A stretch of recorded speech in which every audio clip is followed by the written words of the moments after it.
Troy Williamson, welcome to Profile. Thank you for having me. So you are the CEO and creative director of Tribe 9, but your resume, if I can call it that, encapsulates work in a lot of different kind of fields. So talking about, for instance, creating work for artists like Beenie Man, Idona, Chronix, Etana, Janine, just to name a few, dancing as well in the past, working with artists such as Beyonce, appearing on MTV's Sweet 16. You've done modeling with different kind of brands, styling work with local brands, Digicel, Scotia, Campari, but also personalities, Shelley and Fraser Price, Hansel Parchment, Elaine Thompson Hira, Ding Dong. When you think or listen to this sort of list of different kinds of things that you've done, what do you think about your own journey? It's actually, hearing it back sounds incredible, actually. I'm just like, oh, I did that? So yeah, it's kind of overwhelming, but in the best way.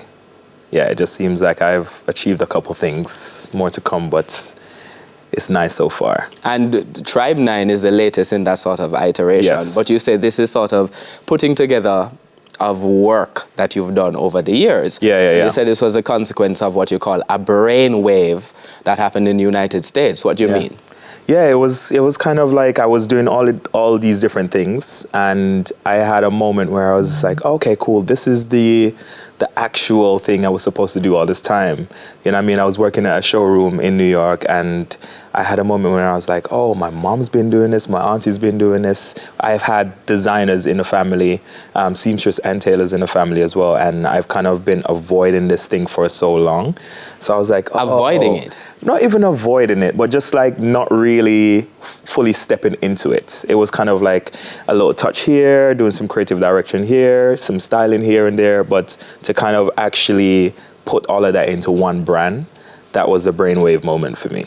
All right, so let's talk a little bit about some of the people that you mentioned right there, because I'm always interested in how what people do now is connected with how they grew up. Yes. You say your mom is a seamstress. Let's talk about her. Yeah. She's, we kind of just grew up in Denham Town, as I've said before.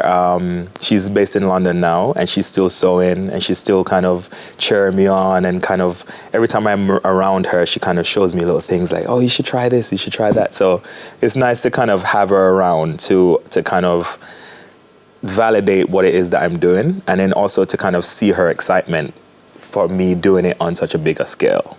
You know what I mean? So yeah, she's like the love of my life. She's always there for me, always supporting me.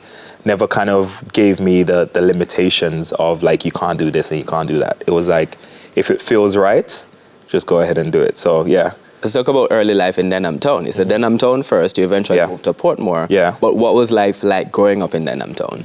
It was pretty cool. Like, I didn't really have any complaints. It was like a community. I knew everybody, like everyone kind of just looked after us as a community.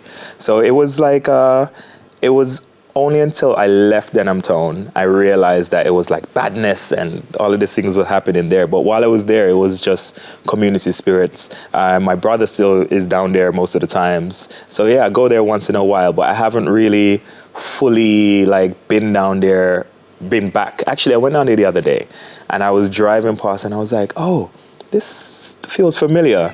And I looked to the right and I was like, oh, this is a school I went to. So it was kind of like a crazy moment, because I don't have like meticulous details about my childhood, but I have little moments and feelings of things that connects my childhood back to me now. But I've been away for so long that it's kind of cool to see certain things and see the evolution of it. How was your mom working? What was her process? I didn't really get too much into her process, because at that time I didn't really think that it was anything that was my world. But I always had people coming around to the house, them trying on their stuff that she would be sewing for them. So it was kind of like just seeing all the threads and the fabrics and all that kind of stuff around the house, but not really connecting the dots that these are like garments. You know what I mean? Or the process of making garments. Until like now I look back and I'm like, oh, that's your process, or that's what you used to do. But yeah, she was always around the machine, always doing her thing. So it was nice to see, but as I said, I didn't connect the dots at the time. But so in terms of connecting dots, though, the movement first, then Town, then Portmore, then overseas. Yeah. Your mother took you to London. Yes. It's a completely different kind of experience. Yes. Was it a culture shock? Of course. Actually, my mom went to London and I stayed with my sister. So my sister and my auntie were living in Portmore. So I moved to my auntie's first and then moved to my sister's and then moved to London later on.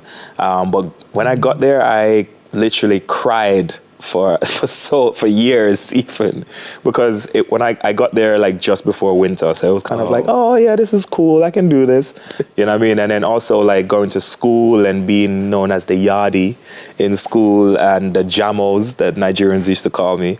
So it was kind of like it was like a whole different world.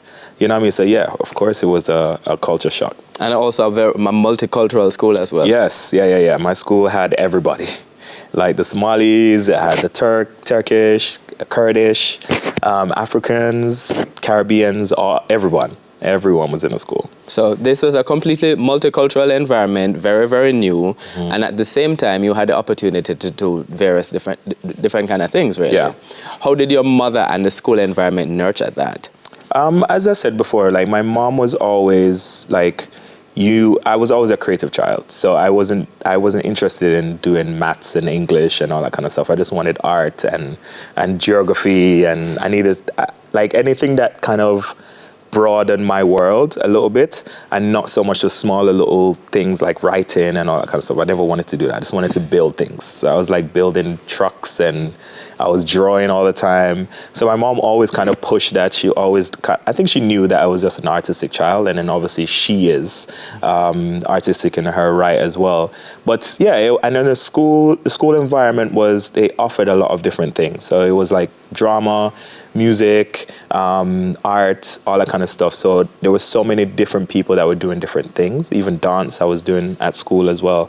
So yeah, it definitely nurtured a creative atmosphere, but it was obviously focus on this, focus on that. This is where you're going to be. You're going to be a doctor. You know, the typical things. Yes. It's not only Jamaica that focuses on it. But I had outlets. So it was like after school clubs, and there was extracurriculum activities that I could do, like dance classes and all that kind of stuff. So yeah, it definitely nurtured my creative spirit. And dance would feature in part of your working life, but we need to take a break on profile before we go to talk a little bit about dance and the early career in dance. So my guest is CEO and creative director of Tribe 9 Studios, fashion designer, stylist, and entrepreneur, Troy Williamson. I'm back with you on the other side of these messages.